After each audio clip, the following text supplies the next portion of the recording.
And welcome back to the channel, everybody. Yes, happy days are here again.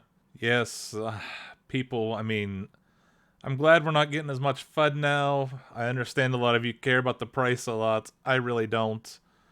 I'm just saying that, the daily, the monthly, which those are just some crazy spikes there. Doing pretty good.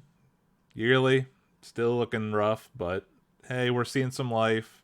Everyone's happy again. That's about all I want to talk about when it comes to price. The only thing that I'll throw in is, yeah, when it comes to Bitcoin and people say it's just moving directly with Bitcoin and all this, it's really not. I mean, I'm sure it is, but I don't know. It doesn't look like it is to me. That's just a little something for a special YouTuber out there. But anyway, enough about price. I don't care about it. None of this is financial advice. But anyway, let's get back to what I'm going to talk about here. We're going to go over some stuff here, why I think Sheetz is important, the recent Coinbase commerce announcement that had everyone panicking. Guys, I do appreciate the looking into things. I understand you might want to read the headlines just a little bit more, and maybe people like me should discuss more about what's going on here, how these are different things. So I'm going to try to cover that today. However, before we get into that, I do want to let you know, again, Big Al's still running these contests. This week it's USDC. There are prizes. I alluded to this in my podcast. I don't know if many of you looked into it. I'll leave a tweet down below with the actual details of the contest. These are being put out by Big Al himself, his own money.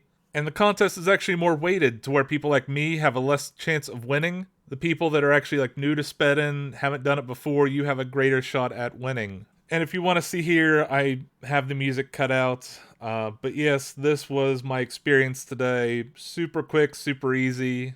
I haven't bought Magic cards in a long time. So I went to Barnes & Noble. I'm like, what am I going to get? They didn't have the Lego set I wanted. So I just went with this. I mean, either way, I still was happy. Still worked like a charm. Plus, it got me in the contest this week. So again, it's not bad at all. As you can see there, quick as a scan, there I am with my bag. And you can look here. There it is. Proof's in the pudding. It works. Also, it works at Baskin-Robbins. So yeah, well, I should say Dunkin'. It's not really Baskin-Robbins. But yeah, again, go check that out. Details will be down below. Alright, as you know, I do like covering AMP. I like covering all things AMP. I like to think of myself as sort of a historian on AMP when you look through my old videos. A lot of it's a lot of wild, crazy speculation. But I just want to talk about some real things that are happening. And I recommend if you haven't already signed up, get signed up for the Ampera Community Digest. They email it to you when it gets updated. This is just the website view. I'll leave a link down to the Substack so that way you can go down there, click on it, sign up if you want to. But yeah, the details. Audits are still ongoing, so once those audits are done, they'll be very close to the mainnet launch, which will come with those 30 blog posts by Tyler, plus the white paper, plus the protocol. I mean, there's going to be a lot of information coming out about this, but we have to make sure it works. There's not any problems. You don't want anyone to lose their money. And of course, Tyler was Legends for Legends again. They even made sure to point out their industry leaders, like guy from JP Morgan, A16Z, Pantera Capital. And Tyler also participated in a closing panel, which I didn't expect, So that's two parts that he was actually in the Legends for Legends. It'll probably be months before this comes out. There's usually an NDA, so I know some of you people might be digging a little hard to find it. If you do, don't release it. Don't try to break an NDA because you get in some serious legal hot water with that one. But yeah, we can scroll down a little bit more here. NYC, ETH Global, and Pragma. David Mendoza and Chris were there representing. So that's a pretty big hackathon. 1,000 hackers from 49 countries.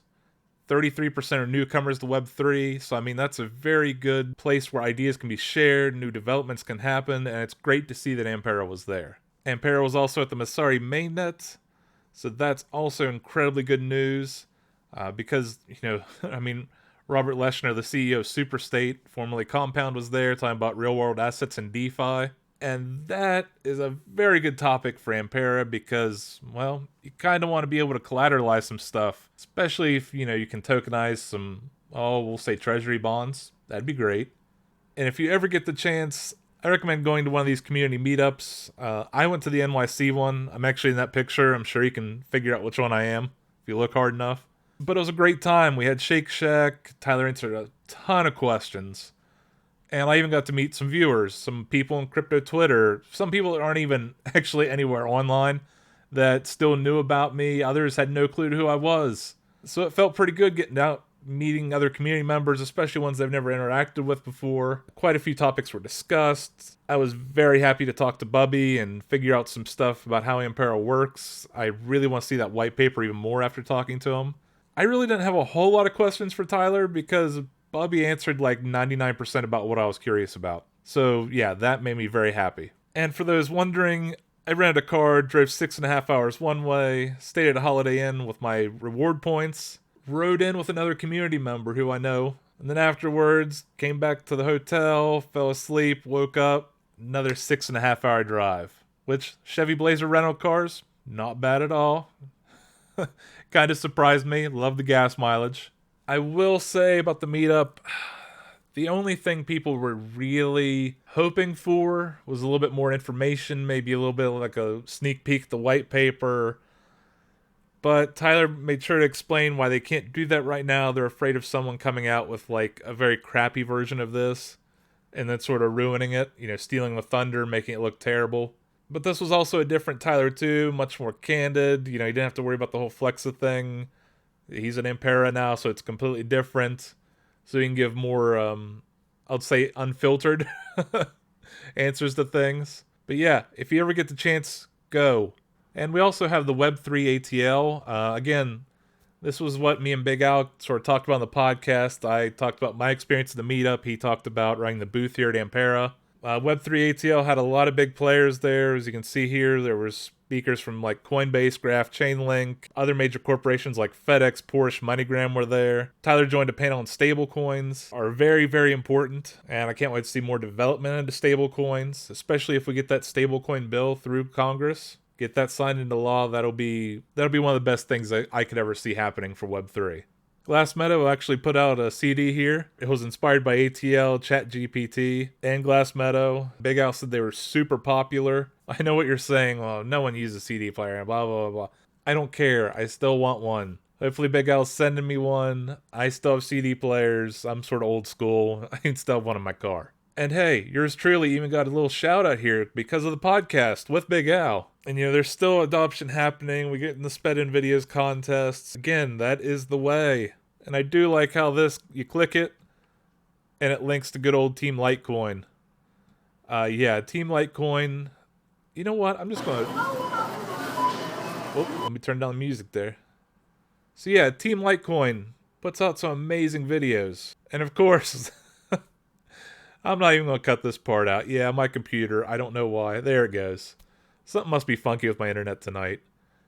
Oh, okay. Maybe I will cut this part out. Maybe not. There we go. But yeah, Team Litecoin.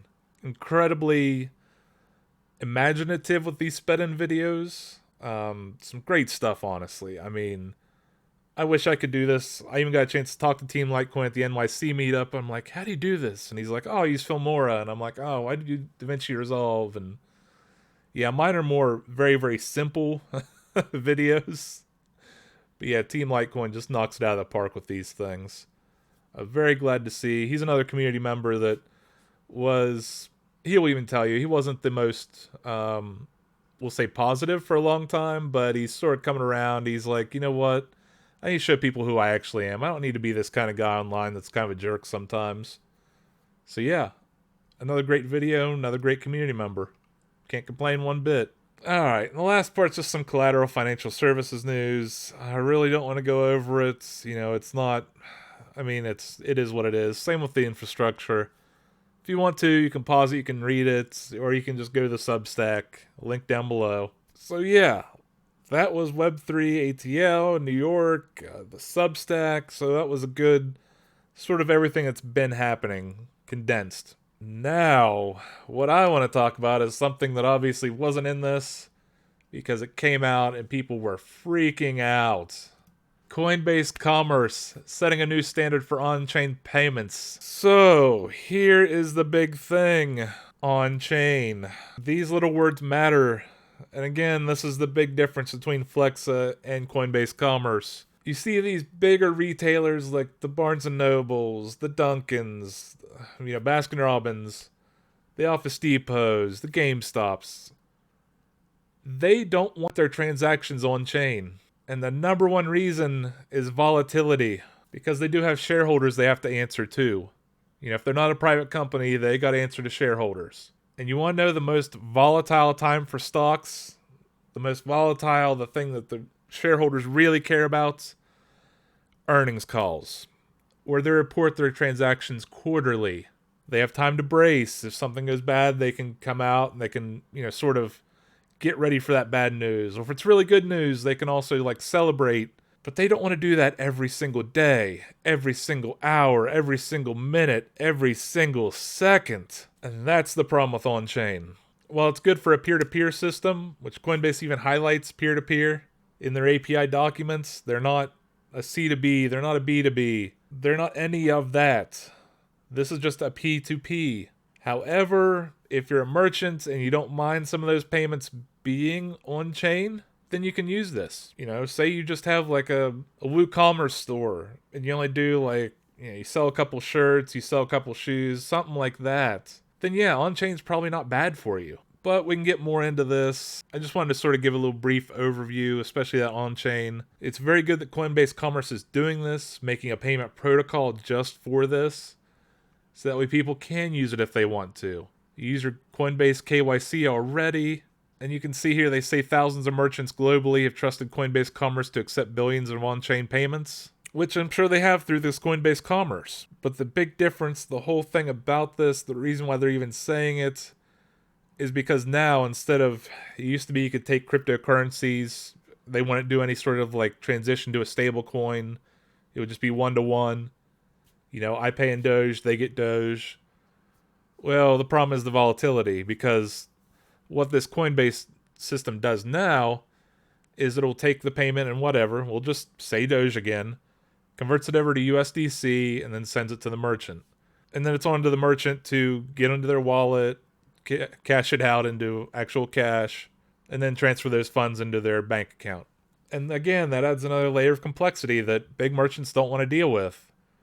They don't want to have to hire a team to constantly monitor the wallet and cash it out because they need to pay a supplier, pay the employees. They want that cash pretty quick. And then you would have to have all this extra monitoring, things like that, while Flexa Network, they just send an ACH payment to the merchant. Because this Coinbase Commerce talks about that, how the merchant has to set up their wallet. And this is one thing I still don't understand. Maybe it's just some funky wording they put in here when they typed it up. But how can it be on-chain and you have a decline rate or a chargeback? I don't understand how you would have those on-chain. I'm guessing maybe Coinbase could get into the wallet and take the money out if it was a chargeback or something, but I don't understand that. It might be in their terms of service. I'm not signing up for it. Just something that really confuses me. But yeah, this payment protocol actually makes it a little bit easier too, because they use this unique identifier with the transaction. So you can actually get onto, say, a Base, an Ethereum, or a Polygon and send it, whichever one's cheaper or easier for you. So, if it were up to me, I would go to a Polygon or a Base, an L2 with dirt cheap gas, because, yeah, gas on Ethereum is not too cheap. Matter of fact, I'll just splice that into here. This was me considering converting USDC out of one of my MetaMasks, and yeah, I'm not going to pay $40 in gas fees to swap over $40 into USDC from Ethereum. So yeah, not going to do that. But I must say they did actually upgrade. Yeah, again, they even make sure to point it out here in the italics, on-chain. And like I was saying, it is peer-to-peer. It's a true push system. They make sure to, a little bit down further, they make sure to point out a push versus pull system. And I believe this part is a little bit similar to Flex's payment links SDK. I'm not sure. Again, it seems very similar, where they sort of generate, almost sounds like an invoice. They call it a charge because the charge is a little bit different. It's a URL link. It can be converted into a QR code if they want to for the seamless integration. And again, when a customer makes a cryptocurrency payment, they generate a transactions broadcast to the network for validation. So that payment can be seen online. So you sort of give up a little bit of your privacy. You don't have sort of that opaque intermediary. part of the reason why bigger retailers want that. They don't want everyone to see what's going on. And I think that's sort of really hammered down here. Sort of app analyzer, I don't know how accurate it is, but this is like the only thing I can really find on Coinbase Commerce merchant lists. And it shows, these websites, which I've never really heard of. Those are the ones that are using it the most, according to this website, at least generating the most traffic. So again, I don't really know anyone that's using Coinbase Commerce. It doesn't seem like there's any real big players using it, but it still serves that peer-to-peer purpose, and it is a good thing for the ecosystem overall. Sort of example of why this is different and how this works differently, while there is still a couple similarities, I'd recommend going back to this video. Again, I'm just going to put this link in the actual notes down below because it's probably one of the best explanations of how Flexa works. This is an old video from 2019, right when they launched SPEDN. I'm not going to go into it, but it talks about things like volatility, how Flexa works. And yeah, I mean, it's a great video. It's one of the ones I recommend anyone to watch. So, we've talked about Ampera, we've talked about Coinbase Commerce. Let's get into the thing that most excites me that you'll probably find absolutely boring, and that is Sheetz. The only thing I'll say before this even starts is I will agree that Wawa has great subs, but otherwise I still love Sheetz way better. So Sheetz is a pretty large convenience store chain. Yeah, let's actually get into how large it is. So down here you'll see there's some features. Yeah, the top 100 companies. Click on it, it takes you to a Fortune article. Number 58 ranked out of the best 100. And Sheetz has 24,000 employees, and it's 9th year on the best companies to work for list. So again, it seems like a pretty decent company. People like working there. I know they pay quite well for a convenience store. Like, I think around me, it's like up to $18.50 an hour for like a manager, or at least an assistant manager. Like, it's pretty far up there. I think regular workers get like $17 an hour plus like $1.50 shift differential depending on when you're working. But yeah, Sheetz employees also get bonuses 4 times a year, profit sharing in successful years like 2022. They treat their employees pretty well. They get quite a bit. But yeah, $6.2 billion in revenue according to this. I've Googled it. It says like 7.2. Like, it's quite a bit of revenue. $1 billion company. Headquartered in Altoona, PA. How big is Sheetz really compared to the other gas stations? The other convenience store? Well, that's why we have the CSP. They are sort of an industry company that they care about convenience stores. They go ahead and give details and breakdowns, like this top 202 convenience stores of 2022. You look here, Sheetz is number 12, and they're up from number 13. So they are growing. I wish they were in top 10. Screw you, Wawa. But hey, it is what it is. Sheetz is pretty big. And you scroll down through their location list. If you scroll all the way at the bottom, it breaks all of them out. Ohio, Pennsylvania, West Virginia, Maryland, Virginia, North Carolina. And they're even going into Michigan next too. So yeah, there's quite a few locations. So yeah, 24,000 employees spread out across that many stores. I mean, it's huge. And as you can see here, Sheetz even promotes the Flexa partnership. This is one of these things. It's a bigger company, all these locations. They're going to go slow with the rollout. So that was sort of the problem, was there was only 2 Sheetz locations that were taking it. They both didn't even sell gasoline, which there's a whole nother aspect of selling gasoline with a pre-authorization. Talked about in a couple videos ago about what happens if you don't pump as much gas as you think you're going to buy. How are they going to refund that? Which I think was sort of that promotion where you could spend some today, get some back later. I think that was very much tied into this integration. But that was then, and I noticed something about this the other day. Well, actually, a couple things here. So they changed the original 2 locations. Now they had they're only available in the following stores. And it was 3 stores, Altoona being one of them, which is very, very close to headquarters. And I mapped these out on Google Maps, and all these locations have gas pumps. So now we've added gas into the equation. And I think these 3 might have been important because you see Altoona, Claysburg, East Freedom. You look here, here's Altoona. And previously, Indiana was one of the Sheetz locations. The one I went to, and they actually weren't taking Flexa that day. Their systems were down. But hey, I still had great Thai food there. Anyway. You had a location in Altoona, location in Claysburg. Those are pretty far on the, pretty close on the map, actually. Where's East Freedom at? Oh, These freedoms between the two. So yeah, 3 locations, real close to corporate headquarters. Might be something going on there. However, I have to be completely honest. Someone pointed out those stores weren't on there anymore, and I'm like, holy crap, maybe it's live everywhere. But it says right there, Flexa payments are currently only available at select Sheetz stores. So I don't know if they're swapping out which stores it's available at, or maybe there's a lot more stores that just aren't on there. So I'm not going to run out until I know it has the ability to actually take Flexa payments, but I go to Sheetz quite a bit, so when I go to one, I'll just start asking, hey, is there a Flexa button on your register? Not the most optimal, but at the same time, this is starting to roll out. Which, something else that's coming about, hasn't rolled out yet, Nighthawk wallet. Still on their roadmap. They even pinned the tweet from October 21st. You know, hey, they even tagged AMP, so, well, they put the symbol for AMP, but yeah, this should start rolling out. Once it does, I might have to download Nighthawk wallet and just see how it works. I've had it before. There was the syncing issue with Zcash. Long story short, they had problems with their wallets. Not just Nighthawk, all Zcash wallets. Basically, you would open it up, and it would try to sync. And it was like 1%. 2%. And it would never get to 100. So yeah, those wallets were sort of, just crap there for a minute.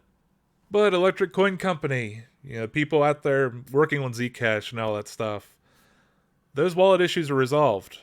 They're out of the emergency mode now. Again, this was something that took a while. Summer 2022. But yeah, they go through all the details about why it's working now, things along that nature, how it's actually improved. Basically, they're not trying to sync the entire chain, just a part of it. At least that's my understanding. But yeah, everything's starting to go good for Zcash. Both the Nighthawk side, the Flex integration, and this news about wallet syncing. Things are looking up for Zcash. Before I go, do a little channel update here. You'll see some uploads that'll be a little bit funky on my channel, in the sense that I won't be even in the video. Me and Begov talked, and he's thinking about doing some interviews with community members, and he asked me, hey, will you just host these on your channel? And it's like, yeah, why not, man? I'm for the community. My voice doesn't have to be in there. I get free views, which don't mean anything to me because I don't have advertisers. I don't monetize. I'm still sticking by that. I've never monetized this channel. I never will. But yeah, we had some good responses here regarding this podcast. This first attempt at a podcast, if it were up to me, I would have a full OBS, great pictures, all this stuff, but really it's time constraints for me. Tomorrow's Sunday and I'm going to be working on Sunday, so I'm even taking time out to do this video, hopefully get it edited and put out in a very quick manner. I think I should be able to this time. But yeah, again, thank you guys for all the views. Hopefully you'll be hearing more from us, at least from me, when I get the chance. But if not, then you'll start hearing from some big owls, some other people that are doing these sort of conversations. Things I think are important for the community. It's not all about just number go up. I mean, with the utility token, you want people using it. You want people actually in the ecosystem to make payments better. You want that APY. And that's how we can make an APY happen, is through usage. Not just making up stuff, but actually, being industry leaders, which Flex already is in digital payments, and Ampera will probably be the leader in collateral, at least in my opinion, with those digital letters of credit. I mean, it's a lot of wild stuff can happen, and me and Big Al talk about digital letters of credit. So if you haven't had the chance, give that a listen. If not, I understand. It's an hour long. Play it at a faster speed if you want to, whatever. But anyway, guys, that's really about all I have. Take care. Be friendly. Help spread the message. Let's get some more usage. Let's get some more adoption. And let's really get to working when this protocol comes out, because it's going to be a wild, wild time. Take care, everyone.